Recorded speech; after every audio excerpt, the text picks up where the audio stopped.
रहो। एक दिन की बात, भगवान की विशाल द्वारिका है, इतना विशाल परिवार है। एक दिन भगवान अपने द्वारिका के दरबार में बैठे हुए थे। सुधर्मा सभा ठाकुर जी की, सुधर्मा सभा, सोने का विशाल हाल, दरबारे हाल सोने का बना हुआ, और उसी में ठाकुर जी बैठे थे और अपनी सभा चल रही थी। इतने में नारद जी वहां पधारे द्वारिका में। नारद जी अपने साथ एक कार्ड लाए। कार्ड समझते निमंत्रण पत्र, न्योता। कहां से लाए? दिल्ली से, हस्तिनापुर से, पांडवों का कार्ड। और कहा ठाकुर जी ये कार्ड पकड़िए और जबानी भी सुन लीजिए। आपके जो पांडव है ना भाई लोग, वो दिल्ली में हस्तिनापुर में एक बड़ा विशाल यज्ञ कर रहे हैं, राजसूय यज्ञ। और पांडवों की जिद है कि जब तक उसमें आप नहीं पहुंचोगे दिल्ली, वो यज्ञ नहीं शुरू करेंगे। आप पहुंचो तो यज्ञ शुरू हो। सब तैयारी पूरी है, सब सामान आ चुका है, बस उनकी जिद है कि आप आओगे तब यज्ञ होगी, शुरू होगी। तो चलो, भगवान ने कहा चलते हैं। और भगवान ने फटाफट सामान पैक कराया अपना और गाड़ी वाड़ी बुलाई, ओला उबर, ओला की उबर, जो मान लो ओला ओला बुलाई होगी। और ठाकुर जी परिवार सहित पहुंचे दिल्ली, द्वारका से दिल्ली। पांडवों ने स्वागत किया और भगवान के आने के बाद यज्ञ शुरू किया पांडवों ने। राजसूय यज्ञ में जानते हो क्या होता है? पहले छोड़ते हैं घोड़ा एक। वो घोड़ा पहले पूरी धरती पर राउंड लेता है और पूरी धरती के राजाओं को वो जीतता है। घोड़ा पहले जो रोकता है उसको युद्ध करना होता है, नहीं तो हार माननी होती है। वो घोड़ा छोड़ा गया यज्ञ के पहले और अर्जुन उसकी सुरक्षा में चले और घोड़ा वो पूरी पृथ्वी पर राउंड मारा, तमाम राज्यों से गुजरा। लेकिन अर्जुन जो कि सिक्योरिटी में थे सेना के सहित, तो सब राजाओं ने सिलेंडर क्या होता है? सिलेंडर, अब वो क्या होता है? आत्मसमर्पण करना, सिलेंडर करना, सरेंडर। हमारी थोड़ी अंग्रेजी कमजोर रही है दोस्त, कहीं कुछ चूक जाऊं तो हमको लगा वो सिलेंडर है गैस वाला। Surrender, surrender. सब राजाओं ने सरेंडर कर दिया अर्जुन के नाम पर। बस एक जगह वो घोड़ा पकड़ लिया गया। वो जो बिहार में पहुंचा घोड़ा, वो जरासंध के यहां, तो जरासंध ने घोड़ा कैप्चर कर लिया। अब अर्जुन बेचारे उससे लड़े भी, लेकिन वो हार गए। जरासंध बड़ा प्रतापी था। अर्जुन भाग के आए जान बचा के, और ठाकुर जी पांडवों से कहा भैया, बड़े भैया यज्ञ नहीं हो पाएगी। कहा क्यों? घोड़ा कैप्चर हो गया। अब घोड़ा वापस आए तब तो यज्ञ होता है, और जरासंध बहुत प्रतापी है, मैं उससे हार गया, मेरे बस का नहीं। तो पांडवों ने कहा कन्हैया जी कुछ उपाय है, घोड़ा तो फंस गया। घोड़ा पूरी धरती का राउंड लेके आए तब तो यज्ञ होता है, वो तो बंध गया और जरासंध भारी पड़ गया। तो भगवान ने कहा वो भारी तो हमारे ऊपर भी है यार। कन्हैया ने कहा पांडवों से, भैया जरासंध के आगे हम भी पानी ही मांगते हैं, रणछोड़ के नाम से हमारा नाम चल रहा, उसी कारण खाली, बस इसलिए बल तो मेरा भी काम नहीं करेगा वहां पर। कहा फिर? तो भगवान ने कहा जहां बल न काम करे वहां फिर छल से काम लेना चाहिए। देखो, अब एक बात जान लो, हर युग का अपना एक धर्म होता है। सतयुग में सब जोगी विज्ञानी थे, कोई छल कपट नहीं करता था। कृतयुग सब जोगी विज्ञानी। त्रेता में सब यज्ञ करते थे और कोई छल कपट नहीं था। त्रेता में कोई झूठ नहीं था, कोई छल नहीं था, कोई प्रपंच नहीं था। वो त्रेता का धर्म था। लेकिन द्वापर का धर्म दूसरा है। द्वापर में थोड़ा झूठ, थोड़ा छल कपट हुआ है। और कलयुग में तो कलयुग तो पूरा वह एक युग है। एक संत बोल रहे थे कि कभी काम मंत्रों से चलता था, मंत्रों से, कभी मंत्र से काम चलता था, उसके बाद फिर यंत्र से काम चलना शुरू हो गया। लेकिन कलकाल में केवल न मंत्र, न जंत्र, न तंत्र, केवल षड्यंत्र, बस केवल षड्यंत्र का युग है। 1 2 का 4, 4 2 का 1, माय नेम इज लखन। सब षड्यंत्र पर जी रहे हैं। तो ये दोष नहीं, ये कलयुग का प्रभाव है, कलयुग का असर है। तो ये जो कथाएं द्वापर की आप सुनते हो, थोड़ा झूठ बोला गया है, कुछ थोड़ा जालसाजी भी की गई है, कुछ थोड़ा बेमानी मक्कारी भी की गई है, वो कलयुग का धर्म है, वो द्वापर का। सॉरी, कृष्ण भी झूठ बोले हैं कई बार, कृष्ण भी कई बार जालसाजी किए हैं, तो ये उनका दोष नहीं है, वो युग धर्म है, युग धर्म। हर युग का अपना अपना लक्षण लग होता है। तो भगवान ने कहा प्यारे बल नहीं काम करेगा, चलो थोड़ा छल करते हैं, मारना तो उसको ही है। और भगवान रेडी हुए, दो लोग और रेडी किए, माने भगवान, भीम और अर्जुन, तीनों ने ब्राह्मण का वेश बनाया और पहुंच गए जरासंध के, उसकी राजधानी मगध, मगध। और 4 बजे सवेरे से ब्राह्मण के रूप में उसके गेट पे खड़े हो गए, जरासंध द्वार पर। जरासंध का नियम था बहनों भाई कि वो रोज सवेरे स्नान पूजा करके और नाश्ता लेने के पहले, ब्रेकफास्ट के पहले वो गेट पर आता था, मैंने स्नान किया, पूजा किया और फिर गेट पर आया बाहर, रोज का नियम था जरासंध का। और गेट पर उसको जो कोई ब्राह्मण, याचक, भिखारी खड़ा मिल जाता था तो उसको मुंह मांगा दान करके उसको मुंह मांगा, उसके बाद जाके तब नाश्ता लेता था, रोज का नियम था। कई कई राक्षसों के बड़े अच्छे अच्छे नियम रहे, राक्षसों के भी कई कई अच्छे नियम रहते हैं। रावण राक्षस है लेकिन उसके नियम पढ़ो आप पहले, आपको पसीना आ जाएगा सुनकर के। जो शंकर जी की उसने पूजा किया है, जो पूजा किया है, आप कितने बड़े शिव जी के भक्त हो, कर नहीं सकते जो उसने किया। आप चाहते हो फूल पत्ती और धतूरा भांग, रावण सादर शिव को शीश चढ़ाए ऐसे पकड़ता था और काट के ओम नमः शिवाय ले, फिर दूसरा पकड़ा, 10 उसके थे, काट के ओम नमः शिवाय। आप क्या चाहते हो, धतूरा, चाउर, अक्षत, फूल पत्ती से चढ़ा पाओगे?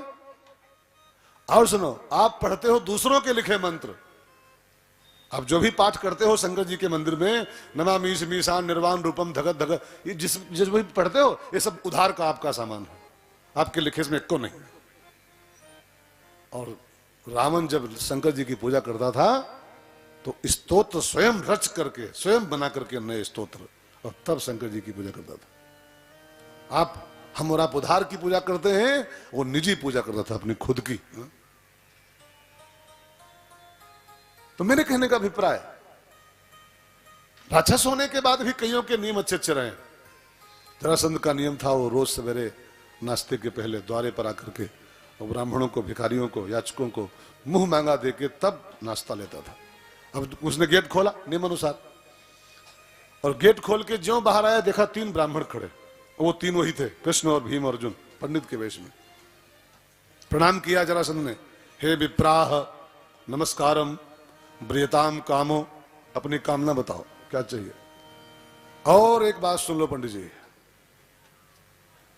ददाम्यात्मा शिरोपिवा, मेरा एक नियम है, अगर कोई मेरे दरवाजे पर खड़े होके मेरा सिर भी मांग ले कि मुझको आपका सिर चाहिए महाराज जी, ददाम्यात्मा, मैं उसको अपना सिर भी काट के दे सकता हूं, इतनी मेरा संकल्प है।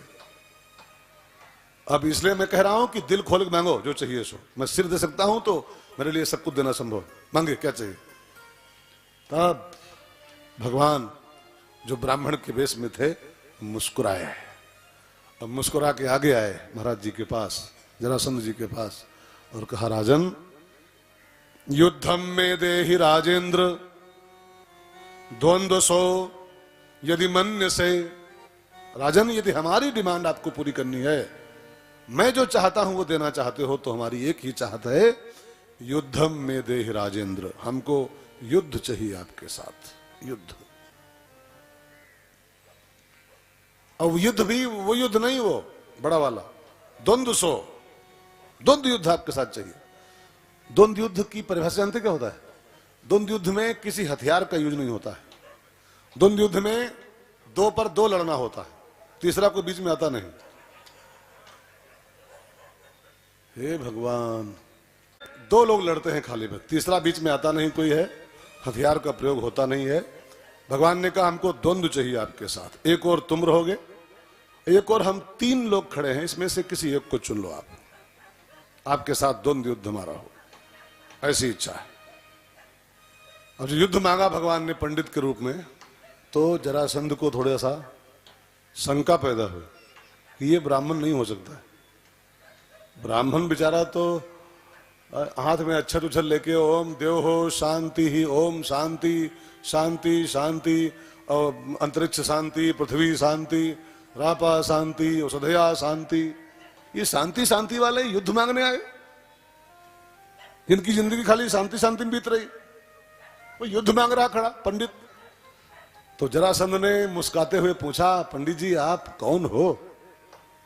पंडित तो बेश तो है, लेकिन पंडित लगते नहीं हो आप वाणी से, पंडित तो युद्ध मांग रहा है, कौन है आप? तो भगवान ने कहा युद्ध दे दिया तुमने, दे दिया हो, पक्का हो गया हो तो बताएं कौन है? कि वो तो पक्का हो गया सरकार, आप जो भी हो युद्ध तो पक्के हो गया। हमारे द्वारे की विशेषता है, जो आपने मांग लिया वो लॉक हो गया उसी समय, युद्ध तो होगा ही होगा, तुम न चाहो तब भी होगा, परिचय दो। तब भगवान इशारा किए और तीनों लोग धोती कुर्ता उतार दिए, और भगवान कृष्ण, भीम, अर्जुन, 3 लोग सामने प्रकट हुए। भीम अर्जुन,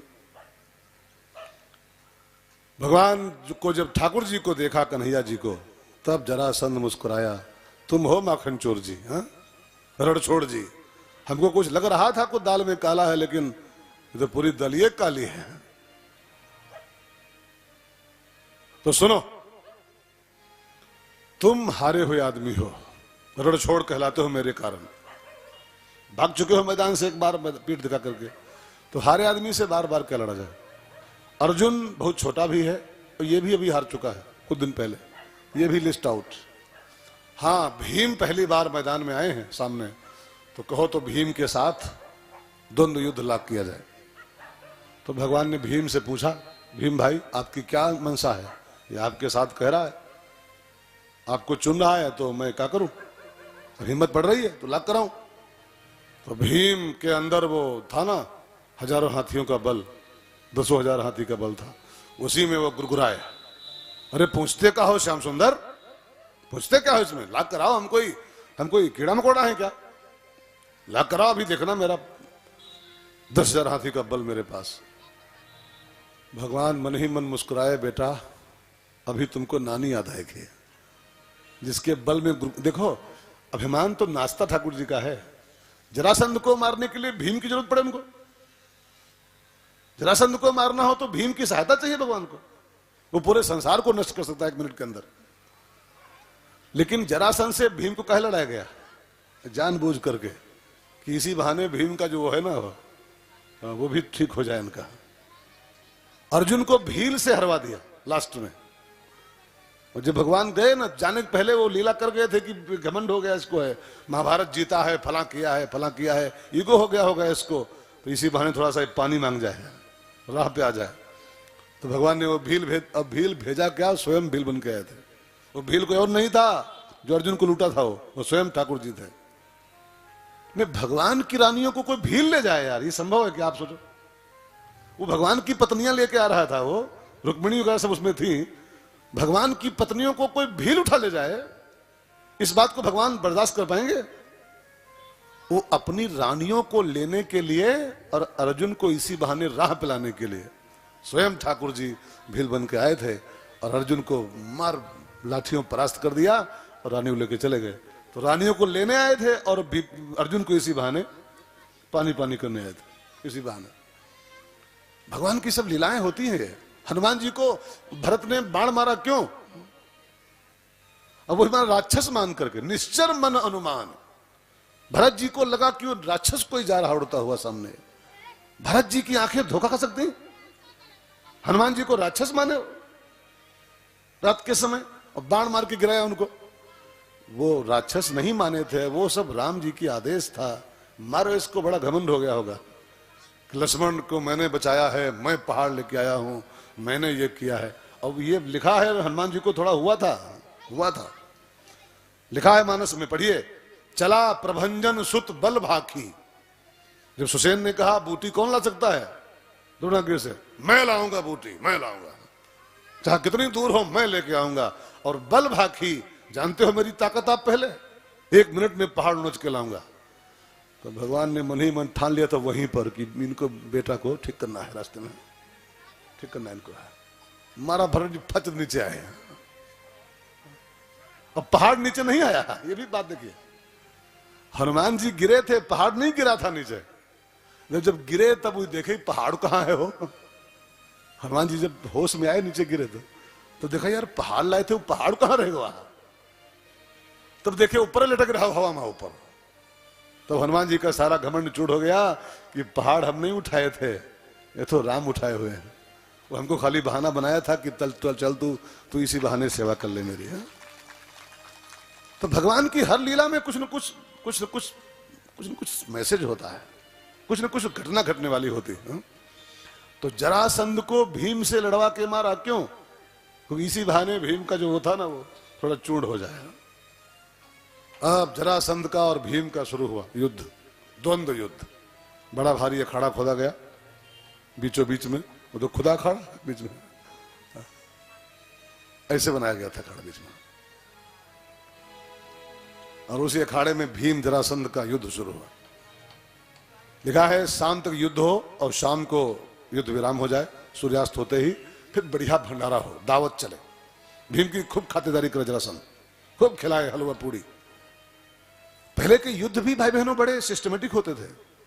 आजकल तो 3 बजे अटैक होता है रात में, जब सब सो रहे हो तब अटैक होते हैं। अब युद्ध भी अधर्म हो गया। पहले के युद्ध भाई बहनों धार्मिक युद्ध होते थे, धर्म के साथ होते थे। सूर्योदय से सूर्यास्त तक बस, सूर्योदय हुआ युद्ध शुरू और सूर्यास्त हुआ कोई प्रहार नहीं, पे युद्ध खत्म। और आजकल दिन भर कुछ नहीं होता है, रात को सो जाओ तब आइटम बम आता ऊपर से, धम बदे मार के भाग जाता है। ये युद्ध नहीं, अधर्म युद्ध है, अधर्म युद्ध। युद्ध करना है सामने से करो, पीछे से कोई युद्ध है, पीछे से तो कायरता होती। चाहे जो सोते सोते प्रहार करे हो तो कायरता है, वीरता नहीं। तो सुबह से शाम तक युद्ध हो और शाम को बढ़िया दावत चले, चका कोई वैर नहीं, कोई बैर नहीं। 27 दिन तक युद्ध चला हुआ। 27वें दिन, 27 दिन तक कोई हारा नहीं, कोई जीता नहीं, बराबर पर छूटे सब बराबर पर। लेकिन जब 27वें डे की शाम हुई, युद्ध विश्राम हुआ और जब भीम जी अपने रूम में आए तो भीम की जबान बाहर निकली और सांसें भैंसा की तरह। तो भगवान ने स्वागत किया, पसीना पोछा, पंखा उंखा लेके ठाकुर जी आए। दादा का हाल चाल है ना, सब ठीक है? क्या ठीक है? बैठे बैठे चाय पीते रहते हो बाहर, अखाड़े के बाहर, और ताली ठोकते रहते हो, हमारी मौत हो रही है। ऐसे ऐसे मुक्का मारता है जरासंध तो हमको छठी वाला याद आ रहा है। आवाज कान खोल के सुनो ठाकुर जी, मैं आज ही क्विट कर रहा हूं। क्विट समझते? क्विट मैंने क्या होता है जी? क्विट कर लेना। हाँ, कोई गेम चल रहा हो, क्विट कर जाओ उसमें से। तो मैं आज से ही क्विट कर रहा हूं साहब, मैं हार मान ले रहा हूं। और जो कल की लड़ाई भी और मुझको लड़नी पड़ी ना, कल जाना पड़ा, तो कल इतिहास लिखा जाएगा कि पांडव 5 भाई थे, 4 रह गए, एक भाई शहीद हो गया भीम। कल हम मर जाएंगे, हमारे प्राण कंठ में आ गए हैं, मेरी हड्डी हड्डी तोड़ चुका है वो, जरा सा हम नहीं जाएंगे कल सवेरे। तो भगवान ने कहा भाई साहब हार मान रहे हो यार? कहा हार नहीं, मैं तो मरेगा। हार न मानेंगे तो हार पहनना पड़ेगा कल हमको सवेरे, हमारी फोटो पर हार आ जाएगा। एक दीपक बार के भीम जी की आत्मा को शांति मिले। हार ने तो हार, दो में से एक काम होना है। वैसा एक डॉक्टर था ना, वो पहली बार ओटी में आया, एमबीबीएस किया था, एमबीबीएस एमएस, और पहली बार एक मरीज का ऑपरेशन करने आया, फर्स्ट ऑपरेशन। तो एक माला लेके आया वो, आप डॉक्टर साथ में, एक माला, और माला लेके एंट्री किया ओटी में, थिएटर में। तो मरीज ने पूछा, लेटा था वो बेचारा, ऐसा माला कहाँ लाए हो? माला क्यों लाए हो? कहा बेटा हमारा पहला ऑपरेशन है, आज करने जा रहा हूं, तुम्हारे ऊपर हाथ साफ करूंगा मैं आज। तो माला क्यों लाया है सरकार? कि माला इसलिए लाया हूं कि अगर ऑपरेशन सक्सेसफुल हो जाए तो तुम ये माला मुझको पहना देना कि थैंक यू डॉक्टर साहब, बच गए। और जो फेल हो जाए तो ये माला तुमको पहनाएंगे हम, ये आपकी आत्मा को शांति मिले। तो भीम ने कहा जो हार नहीं मानेंगे तो हम कल हार पहन लेंगे, कल सवेरे। भगवान ने कहा भीम भाई जाना पड़ेगा आपको, और कल। जरासंध कैसे मरेगा मैं बताऊंगा। और भीम नेक्स्ट डे फिर रेडी हुए। चलने के पहले उन्होंने भगवान के हाथ जोड़े, कहा ठाकुर जा तो रहा हूं लेकिन बस आज अंतिम दिन है। वो मरा तो मरा, नहीं तो भीम मरा पक्का। भीम पहुंचे, युद्ध शुरू हुआ और आज भीम पलट पलट के हर 2 मिनट के बाद ठाकुर जी की ओर देखें, ठाकुर जी कुछ करो भगवान, कुछ करो, नहीं बस प्राण निकलने ही वाले हैं। भीम समझ गए, भगवान समझ गए कि आज भीम की शक्ति खुद की काम नहीं कर रही है, आज भीम पूरा मेरे ऊपर निर्भर है। और ध्यान देना मित्रों, भगवान जब तक ये बात नहीं चेक कर लेते हैं कि आप मेरे ऊपर पूरा डिपेंड हो, तब तक वो किसी की हेल्प नहीं करते। आप बिल्कुल उन पर छोड़ दो सब कुछ, तो फिर आपके कदम कदम पर आपकी हेल्प करेंगे। जब तक जीव के पास अपना कोई बल यूज कर रहा है, धन बल, जन बल, तन बल, मन बल, बुद्धि बल, योग्यता बल, विद्या बल, जब तक जीव अपने किसी बल का यूज कर रहा है तब तक वो हेल्प नहीं करता है। अपना बल यूज करना बंद कर दो। निर्बल के बलराम, निर्बल के बलराम। आज भीम का खुद का बल सब खत्म हो चुका था, भगवान पर डिपेंड युद्ध कर रहे थे वो।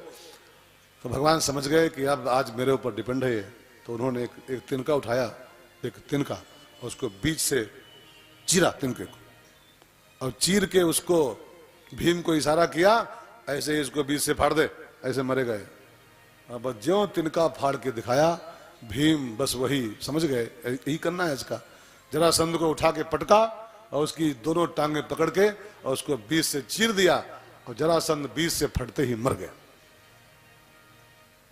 यही उसको वरदान था जरासंध को। वो जोड़ा हुआ आदमी था, वो 2 टुकड़ों में पैदा हुआ था। कथा आप जानते हो, विस्तार का समय नहीं। ये काशी नरेश का बेटा है, काशी के राजा का पुत्र है जरासंध। और ये दो रानियों से पैदा हुआ था। एक बाबा ने फल दिया था, बच्चे को इनके थे नहीं, तो बाबा ने फल दिया कि दोनों खिला दो रानी को, एक को तो बच्चा हो जाएगा। तो ये सोचे कि दो रानियां हैं, एक फल है, तो एक को खिलाएं तो एक गुस्सा हो जाएगी। तो चक्कू मंगा के काटा फल को और 2 टुकड़े में बांट के दोनों खिला दिया, आधा तुम खाओ आधा तुम खाओ। अब दोनों गर्भवती हुई तो आधा बच्चा इससे हुआ, आधा इससे हुआ। अब आधा आधा पैदा हुआ तो कैसे जिंदा मरा? तो उसको भर के फेंक दिया गंगा जी में, दोनों टुकड़ों को। वहीं पर एक जरा नाम की राक्षसी, जरा नाम था उसका, जरा ने उन टुकड़ों को संध कर दिया। और ज्यों जरा, संध माने जोड़ना, और जरा ने ज्यों संध किया उन टुकड़ों को, वो जीवित हो गया बच्चा। और जीवित करके उसको लाई, वो जरा और काशी नरेश को दे गई, इनाम मिला उसको। और एक वरदान भी दिया उस राक्षसी ने कि महाराज ये संधित व्यक्ति है, ये जरा के द्वारा संध किया हुआ व्यक्ति है, ये तभी मरेगा जब ये संध इसका टूटेगा, जब बीच से फटेगा तब ये मरेगा, उसके पहले नहीं मरेगा। अब भगवान के इशारे से काम हुआ और भगवान के इशारे ने भीम को रास्ता बता दिया। जरासंध को बीच से फाड़ा गया, वो मर गया। देखो जरासंध एक तो कथा में है, वो तो है ही है, एक हमारे आपके भीतर बैठा हुआ है, और सारी परेशानी का सबब वही है। हमको आपको जो कष्ट मिल रहे हैं, जो पीड़ित हम लोग हैं, जो परेशान जीवन जी रहे हैं, वो सारी परेशानी का सबब खाली वो जरासंध है। उसको बीच से फाड़ पाओ, वो मर जाए तो आप सुखी हो जाओगे, आनंद हो जाओगे। लेकिन वो फटेगा तब मरेगा। जुड़ा हुआ आइटम के अंदर आपके है। जरा माने होता है अविद्या, ध्यान देकर सुनेगा। जरा माने बीमारी, और सबसे बड़ी बीमारी है अज्ञानता। अज्ञानता तो हमारे आपके अज्ञान के कारण एक संध हमारे अंदर पड़ गया है, और वही जरासंध परेशान किए हुए है। रामायण के उत्तरकांड में गोस्वामी जी कहते हैं, तुलसी बाबा, जड़ चेतन ही ग्रंथि पर गई, जड़ चेतन ही ग्रंथि पर गई, यद्यपि मृखाछु तत कठिनाई, यद्यपि मृखाछु तत कठिनाई, जड़ चेतन ही ग्रंथि पर गाई, जड़ चेतन ही ग्रंथि पर गाई, यद्यपि मृखाछु तत कठिनाई, यद्यपि मृखाछु तत कठिनाई। गोस्वामी जी कहते हैं हमारे आपके भीतर हमारी अज्ञानता ने, हमारी माया ने, हमारी अविद्या ने एक संध डाल दिया है, जड़ चेतन को जोड़ दिया है माया ने हमारे भीतर। जड़ माने ये संसार, जड़ माने संसार के सब विषय भोग, ये सब जड़ हैं। और हम आप क्या है जानते हैं? हम आप क्या है मालूम? ईश्वर अंश, जीव अविनाशी, चेतन, अमल, सहज, सुख राशि। ये हमारा आपका परिचय ये नहीं जो माने बेटे, हमारा आपका परिचय दूसरा है। ईश्वर अंश, जीव अविनाशी, चेतन, अमल, सहज, सुख राशि। लेकिन सो माया बस भयो गोसाई। माया के कारण, अज्ञानता के कारण, अविद्या के कारण हम लोग मान लेते हैं कि नहीं हम ये हैं और ये सब हमरा है, ये सब हमरा है और ये हम हैं। अब ये जो संध पड़ गया है अज्ञानता के कारण, यही जरा संध है। और ध्यान देके सुनना भाई बहनों, जब तक आपका ये अटैचमेंट रहेगा असत के साथ, जड़ के साथ, विनाशील के साथ, जब तक ये आपका जो नहीं है इसको जब तक अपना मानने की भूल करते रहोगे, तब तक आप सुखी नहीं हो सकते हो, सुख नहीं पा सकते हो। सुखी पाने का उपाय, सुखी होने का उपाय जानते हो क्या है? आपका जरासंध फटना चाहिए, आपका जरासंध अलग होना चाहिए, जड़ चेतन का जो अटैचमेंट है वो समाप्त होना चाहिए। लेकिन ध्यान देना, वो अपने आप नहीं कर पाओगे आप। ये जड़ चेतन का जो तादाम्य हुआ है अज्ञानता के कारण, ये तभी हटेगा आपके जीवन में से जब कोई सदगुरु आपको ज्ञान देगा। बिना सदगुरु के ज्ञान के ये जड़ चेतन का तादाम्य नहीं कटता है। और जब तक आप इस संसार के साथ जुड़े हुए हो, जड़ के साथ, आप चेतन हो, ये सब जड़ है। और जड़ चेतन की जो संधि हुई है बस यही जरासंध है। और जब तक किसी गुरु से ज्ञान प्राप्त करके इस जरासंध को विलग नहीं कर पाओगे, तब तक सुकून नहीं मिलने वाला है। मकान चाहे 4 सेवल ले लो, सुकून नहीं मिलेगा। सुकून तो मिलता है जब हमारा जड़ के साथ संबंध खत्म हो, जब इस सच्चाई को हम माने कि हमारा यहाँ कुछ नहीं है, हम भी कुछ नहीं, हमारा कुछ नहीं है, तब सुकून मिलता है। बाकी इसमें सुकून कहाँ? ये सब मामला गड़बड़ है। जैसे मान लो बेटा मेरा है, माना बेटा मेरा है, आपका है वे नहीं हो, माना कि बेटा मेरा है। अब बस मेरा बेटा माने, वहीं से आफत शुरू हो गई, वहीं से मुसीबत के दिन आ गए। उसको जुकाम होगा तो परेशान, डेंगू हुआ तो परेशान, पढ़ नहीं पाया तो परेशान, शादी नहीं हुई तो परेशान, बड़ा नहीं हुआ तो परेशान, पोलियो हो गया तो परेशान, और कहीं मर गया तो परेशान। कोई अमर थोड़ा दुनिया में, कोई मर सकता है कभी भी। अभी सारी परेशानी से बचने का उपाय क्या है? मेरा नहीं है, ये मेरा नहीं है। इस सत्य को मान लो अंदर से, मेरा नहीं है कुछ भी इसमें से। तो खाली ड्यूटी पूरी करोगे अपनी बस आप, फिर आप परेशान नहीं होगे। अब इसको ऐसे मानो, कहीं पर ट्रेन लड़े, मान लो ट्रेन का एक्सीडेंट हो और न्यूज आए सवेरे सवेरे कि 72 लोग मर गए ट्रेन में। ट्रेन लड़ी, 72 मर गए। तो 72 के मरने की खबर सुन के कुछ होता है आपको? झूठ भले बोलो कि हाँ हमको बड़ा कष्ट हुआ, होता नहीं। लेकिन तभी फोन आए कि आपका भैया भी उसी में था 72 में से, वो हो गवाह, तब का हुई। सोचो 72 की खबर आए, 72 मरे, तब कुछ नहीं होगा आपको। और तभी फोन आ जाए कि सर जी उसी में से आपका भी लड़का था, वो भी खत्म हो गया, तब क्या बीतेगी?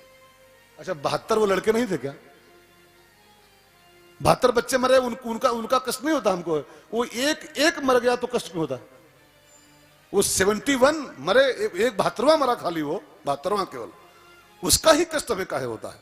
71 कष्ट कहने हो क्यों क्यों?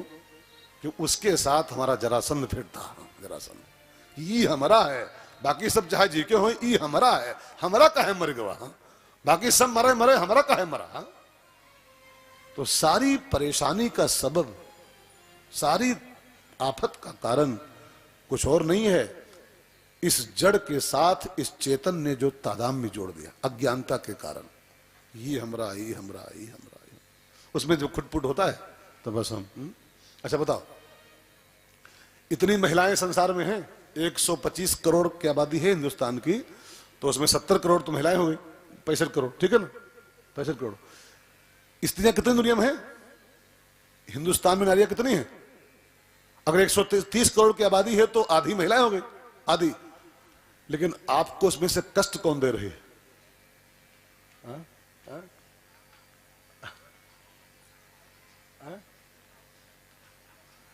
भाई इतनी महिलाएं दुनिया में हैं, लेकिन हमको तकलीफ कौन दे रही है? नाक में दम की है कौन? कौन वाली? कौन वाली?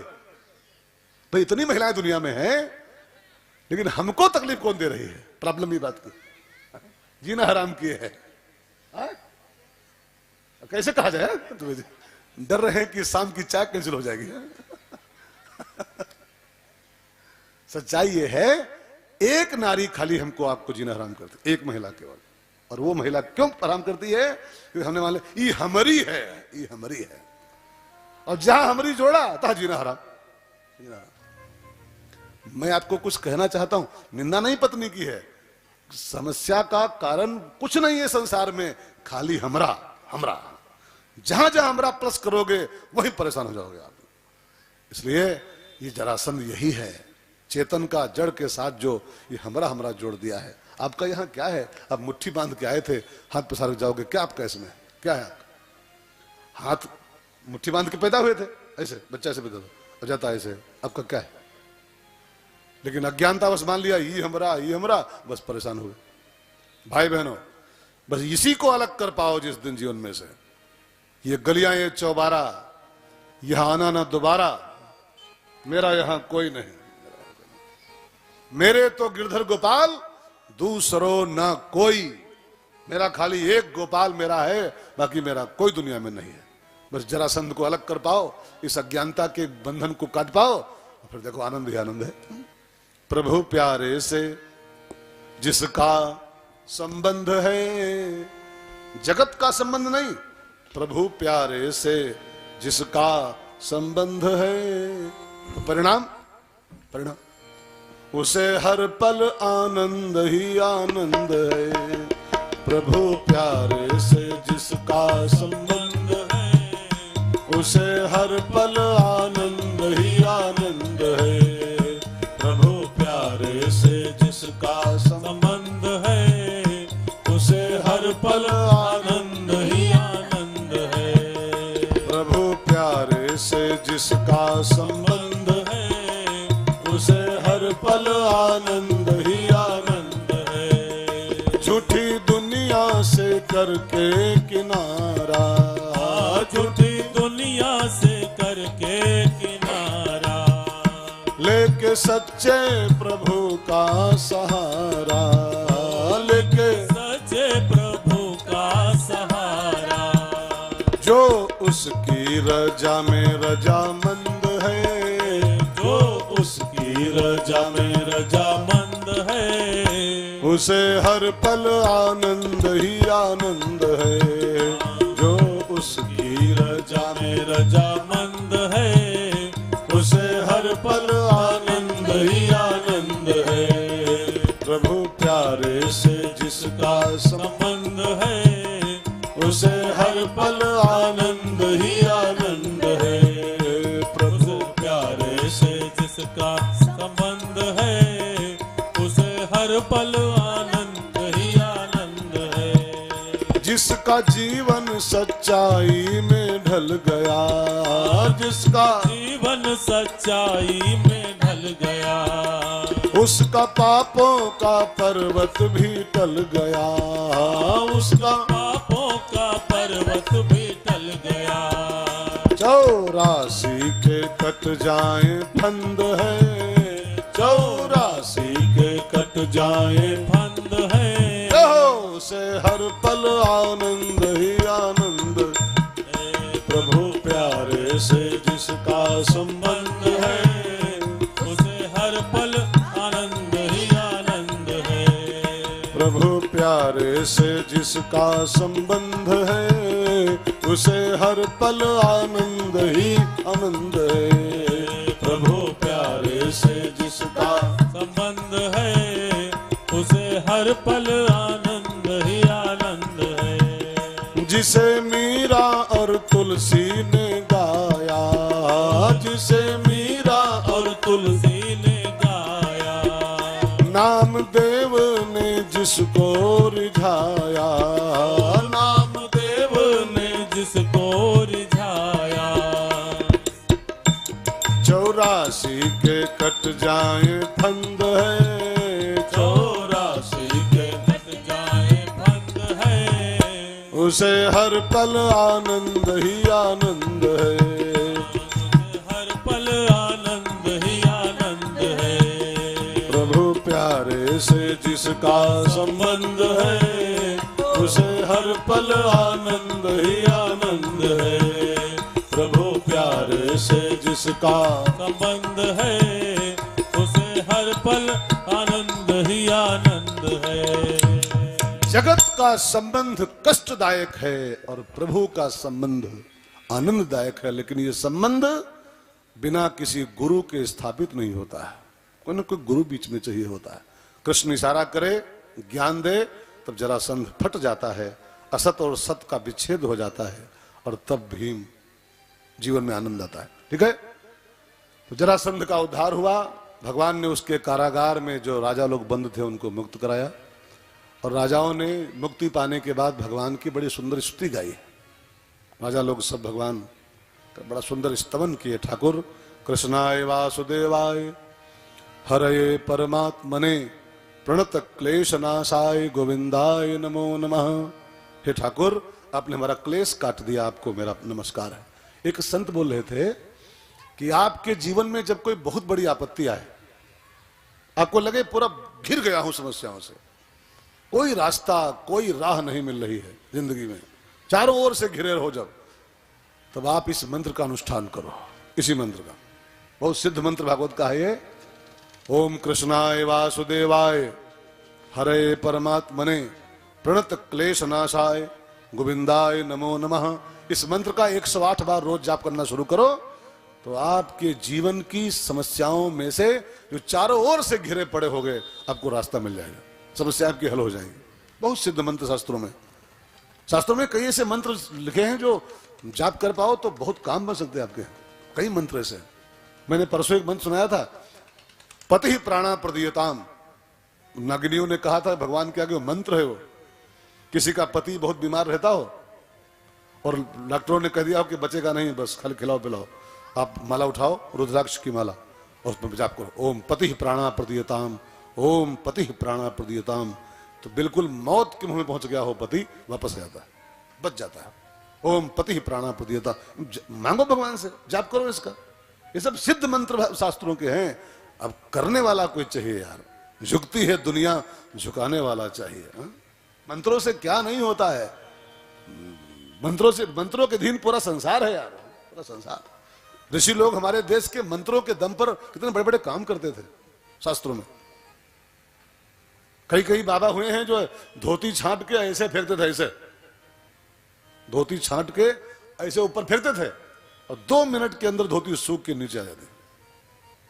ऐसे से कई घटनाएं हुई हैं शास्त्रों में। कई संत लोग भंडारा करते हैं और घी कम पड़ गया तो कहते हैं जाओ भल्ला पानी हो सरजू से, है? और पानी भर के मंगा लिया और डाल दी कढ़िया में, पूड़ी छान लिया उसमें। साईं बाबा तेल नहीं पाए थे दिवाली के दिन तो कहा पानी भरो दीपकों में, सब लोग नहीं दिया तेल बनियों ने साईं बाबा को। दीपावली थी और शिरडी में उनके सब बनिया विरोधी थे दुकानदार लोग, तेल मांगने गए सब उनके साथी लोग, बनिया सब भगा दिए उनको, तेल नहीं मिलेगा भागो ऐसे। बाबा ने कहा दिवाली कैसे होगी, दीपक सब रखे, रुई का बत्ती पड़ा और तेल लेने गए थे, पाए नहीं लोग, दे नहीं लोग। तो बाबा ने कहा एक बाल्टी पानी लाओ तो, और बाबा ने पानी मंगाया साईं बाबा ने, और पानी सब में भर दिया साईं ने अपने हाथों से और कहा माचिस लगाओ, तो लोगों ने बाबा पागल हो गया है क्या, पानी भरा कर माचिस लगाओ, कब माचिस लगाओ देखना भी। और भरा था पानी दीपकों में और साईं बाबा ने जो माचिस लगवाई सारे के सारे दीपक जल पड़े और पूरी शिरडी की जगमगा उठे। ये सब किसका दम था? मंत्रों का दम था, मंत्रों का दम। तो शास्त्रों में ऐसे बहुत से हैं दृष्टांत, बहुत से मेरे पास। तो मेरे कहने का भाव, कृष्णाय वासुदेवाय हरे परमात्मने प्रणत क्लेश नाशाय गोविंदाय नमो नमः, इसका जाप करने से इंसान के जीवन की तमाम क्लेश अपने आप कट जाते हैं। इस मंत्र के प्रभाव से करके देखो, फायदा ना हो तो पैसा वापस।